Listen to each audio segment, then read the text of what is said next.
Dimitri, let's get right into our segment. But first, a song. Do do do do do do do do do. Philosophy. We're gonna record that. I'm just gonna separate that. I'm gonna record it, and for every segment we have, for every player specific segment, that's what we're gonna play from now on. Can't wait. Jump into it, Dimitri. Bring us home. What do we got? Okay, so there are a lot of people who play games because they like to solve puzzles. But that's not the only reason we play games. Mm-hmm. Otherwise, we'd just do crosswords and stuff like that. Games are also entertainment. So this is not a discussion not of mechanisms, but how games work as entertainment, like movies or TV or circus. We're going to have a discussion? We're going to have a discussion. That's awesome. And when I sat down and thought about how have I changed as a gamer to appreciate these qualities? Mm-hmm. How have games changed in the 15 years that I've been playing games at least once a week? Yeah. You've changed a lot. I've changed a lot. You used to be a non-gamer. Yes, of course.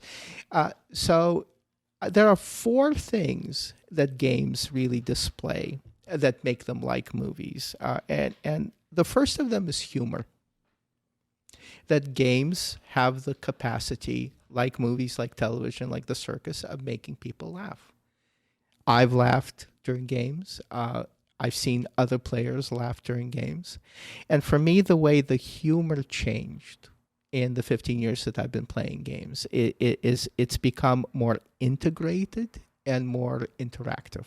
Mm-hmm. Tom, you helped me see the boss in Kanban as a very humorous figure, as this boss who throws their weight around and is imperious and is going to bark at you and slam you. I love role-playing Kanban and just being so mad at the lady who's coming and telling us that we're not doing well enough. It's wonderful. Yeah, and I think that's something that Vital Lacerda planned for.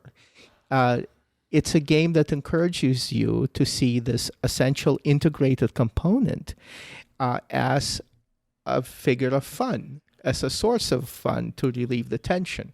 Ben Mandelker and Jesse and I played London Underground. Mm-hmm. And then London Underground, you're building an entire network of subways in London.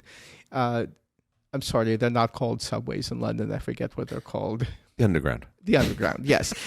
Or the Tube. And basically, the funny part of the game is that you're building this network really to help a single passenger mm-hmm. get to where they're going. And there are figures that represent social archetypes, like the pregnant woman, or the handicapable person, mm-hmm. or the older person, or the businessman. And you choose one of them. And then Ben suggested, let's think of her as Meghan Markle. And then as we played the game for 90 minutes or 2 hours, it was, Meghan Markle now has to go to Big Ben. And who's going to take Meghan Markle to this station? That's fantastic. And again, it's an integrated way, and then it's an interactive way to add humor in a game. And there are also metas, like we call Sheriff of Nottingham 2 chickens. And every time somebody bids 2 chickens, it brings a smile to our face. Before, I feel that games made jokes or were satirical. And as I have kind of forced myself upon reflection to appreciate the humor in games, mm-hmm. because people were laughing around me, and I might as well get in on the fun, and I might as well lose whatever composure I have and participate in the process. The humor interweaves itself into the experience rather than floating aside from it or on top of it. I don't think that's true. I mean, I agree with everything that you said, except for the fact that you think there's been a change in and that humor has become more integrated. I actually think it may have become less integrated. Okay. Possibly. Kremlin, game from the 1980s. Very funny art, very funny hilarious concept. game, and built and it could not be more integrated. The entire game is about a humor experience. It is. And what's so funny about Kremlin rulers dying? Well, each one of them is a caricature of a different aspect of a Soviet totalitarian. They're wonderful. They're just wonderful. Junta. The game is role playing out a banana republic under another dictator, right? And it has so much fun that is built in. The whole game is built around the fun of a play experience in which you have a corrupt dictator and you have to decide when you are getting when enough crumbs are falling from his table into your particular pockets, and when you have to rise up and form a revolution against him. Bus is quite an old game. A lot of Time humor travel, built yes. built right in. One of the there's only 6 things you can do in the game, and one of them is just the head scratcher of all head scratchers, and Cosmic Encounter, right? Going way back. Cosmic Encounter, half of the races in Cosmic Encounter are jokes. They're just built in as jokes. The Sniveler as a race and their power I love playing the Sniveler. So I think that not all, but some of the older games, there was more of a thread of the older games that were built with a strong sense of whimsy and humor woven into, like, the concept of the game was something funny. And I don't think that happens as much anymore. Like Kanban has a funny element that's in the game, and I'm so happy that it's there. I think that the examples that you had were great examples of how humor is integrated into some games nowadays. But I think the tradition used to be maybe that there was more. I think so. My addendum to what you said is I think we lost that for a long time, and what you're noticing is that it's starting to come back, and I'm really happy about that. I think I started playing games in a dip Yeah, of I humor, think that's true. where we were very serious and German and Agricola and all that. We're farmers. We're plowing fields, and yeah, I can totally see what you're saying. So the second element that games have that they share with movies and the circus and TV is tension. And for me, that is a very difficult element. I think you enjoy tension in a game much more than I do. Gotcha. But Yeah, fair. I think you have to have some tension in games because if there isn't, what are you doing? You're basically doing work. Or you are solving a puzzle on your own. But I think in general, the trend is less tension. And my example Totally agree. And my example of that is going from Tzolk'in to Teotihuacan. They're very similar games. In Tzolk'in, you have the grinding gears of time. Yep. And if you don't remove your worker from those gears at just the right moment, they can literally be squeezed out and you're not going to get anything from it.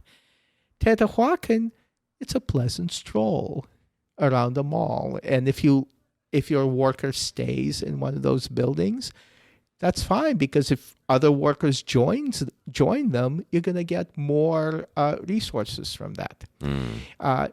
You're building a pyramid.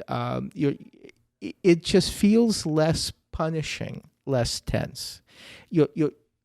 I feel that in Tzolk'in, it's very easy to spend a lot of effort for nothing. And in Teotihuacan, all the effort that you expend will ultimately bring you something, bring you some resources, bring you some rewards.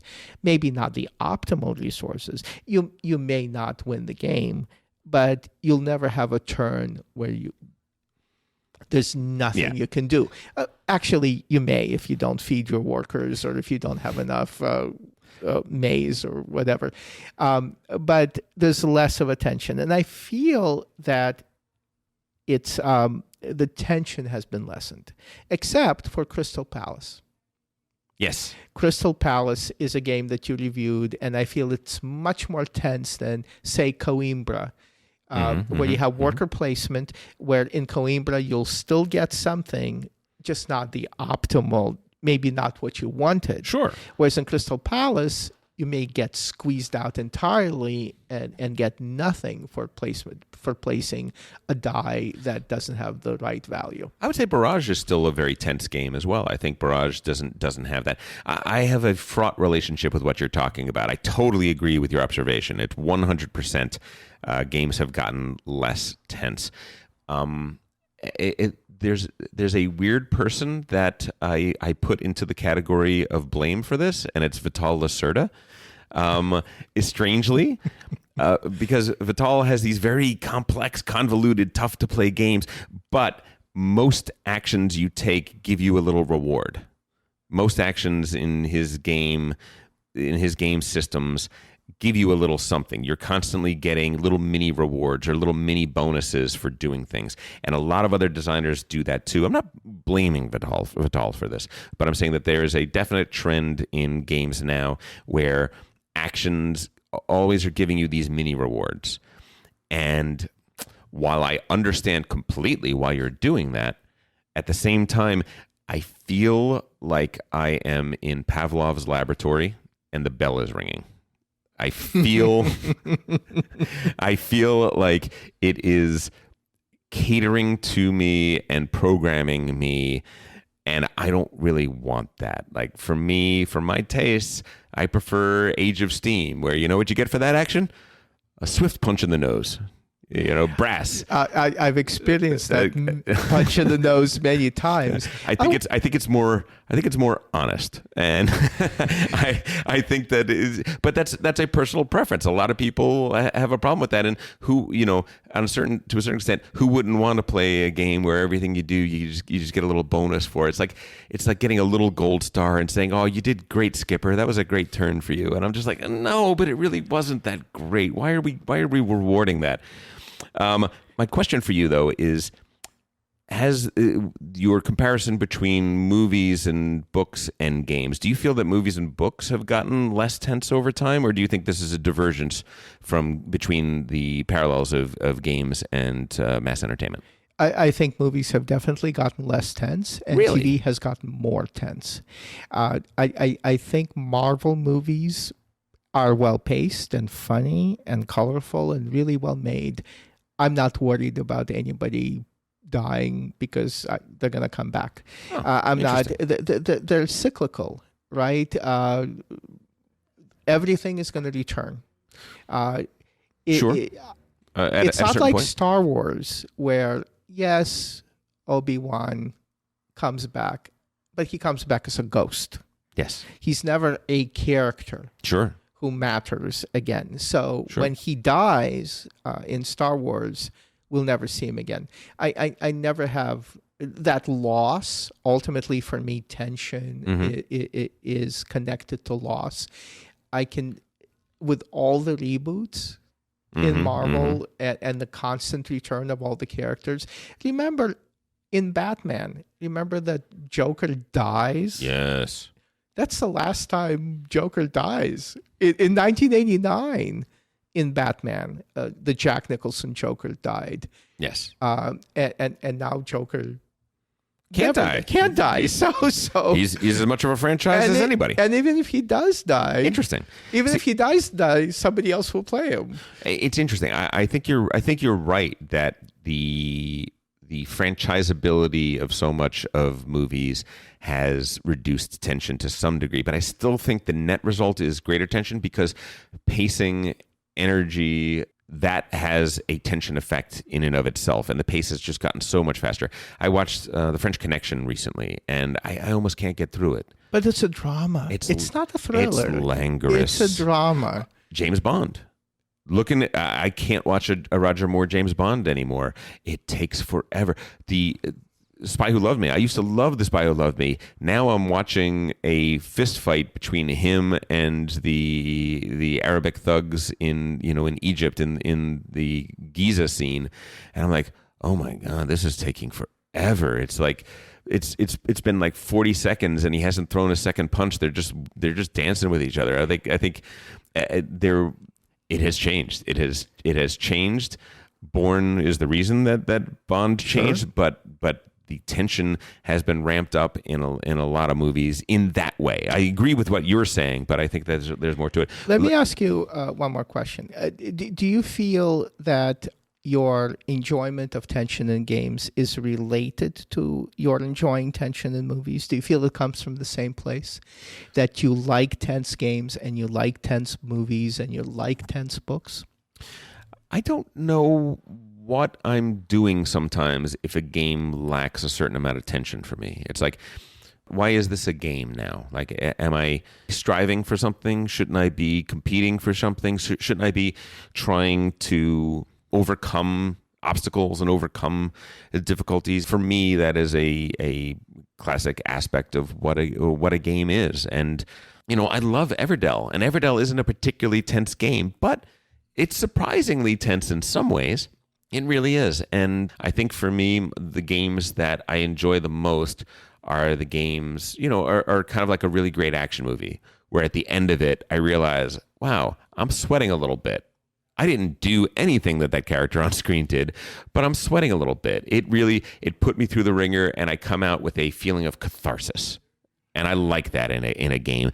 And for me to feel catharsis at the end of a game, win or lose, I can still feel catharsis at the end of a game, whether or not I won or lost.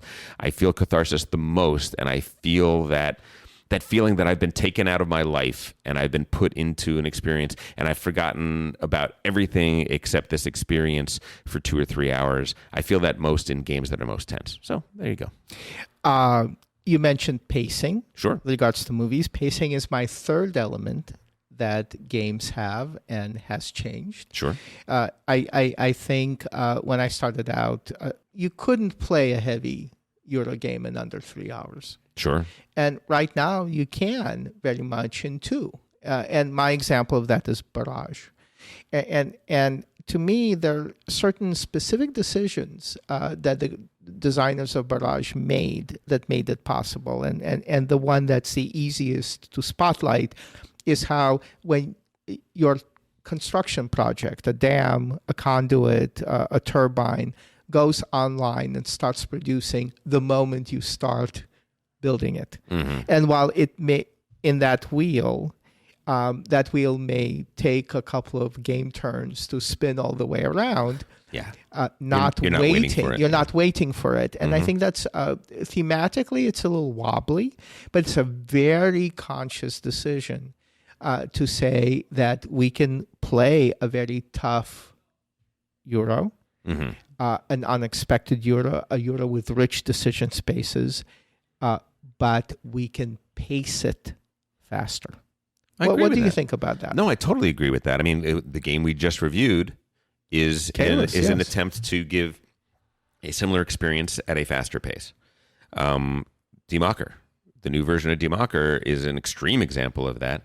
We're talking about what was a pacing of a game in 1986. What is the pacing of a game in 2019?